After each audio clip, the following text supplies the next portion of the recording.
નમસ્કાર, આપ જોઈ રહ્યા છો નેશન પ્લસ ન્યૂઝ. હું છું આપની સાથે હિતલ ભગત.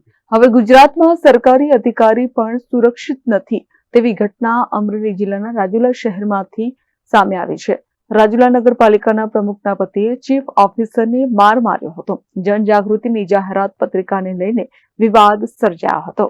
રાજુલા નગરપાલિકાના પ્રમુખના પતિ દ્વારા ચીફ ઓફિસર પાર્થ ગોસ્વામી પર માર માર્યાની ઘટના બની હતી. 2 દિવસ પહેલા આ ઘટના બની હતી, જે ઘટના રાજુલામાં ચર્ચાનો વિષય બની છે.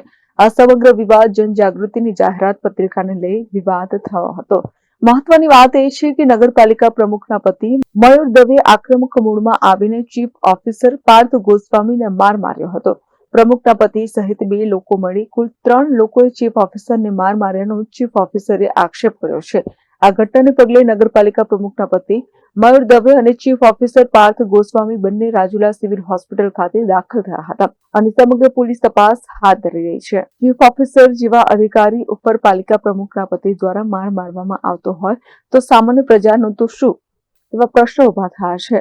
નગરપાલિકાના પ્રમુખના પતિ પોતે સત્તાના જોરમાં આવીને પોતે કાયદો હાથમાં લે છે તો તેની સામે પણ કાર્યવાહી થવી જરૂરી બને છે. હવે સરકારી અધિકારી પણ સુરક્ષિત નથી, કારણ કે સરકારી અધિકારી ઉપર પાલિકા પ્રમુખના પતિની હિંમત કેવી રીતે આવી તે પ્રશ્ન છે. તેમણે કોઈ કાયદાનું પાલન કરવાનું નહીં આવતું હોય સહિત અનેક સવાલો ઉભા થયા છે.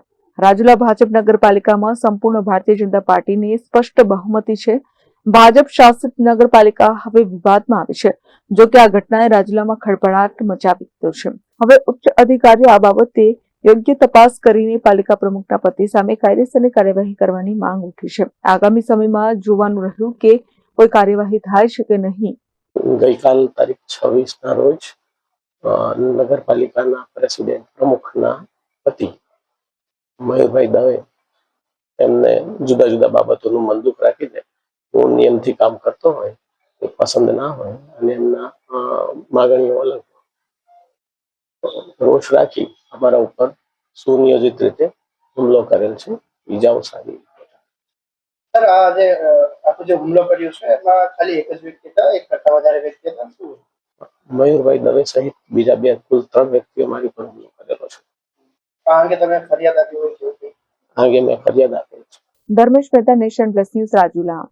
સમાચારોના સતત અપડેટ મેળવવા માટે અમારી નેશન પ્લસ ન્યૂઝની યુટ્યુબ ચેનલને સબસ્ક્રાઇબ કરો, બેલ આઇકન દબાવો અને જોડાયેલા રહો ફેસબુક, ઇન્સ્ટાગ્રામ અને ટ્વિટર પર.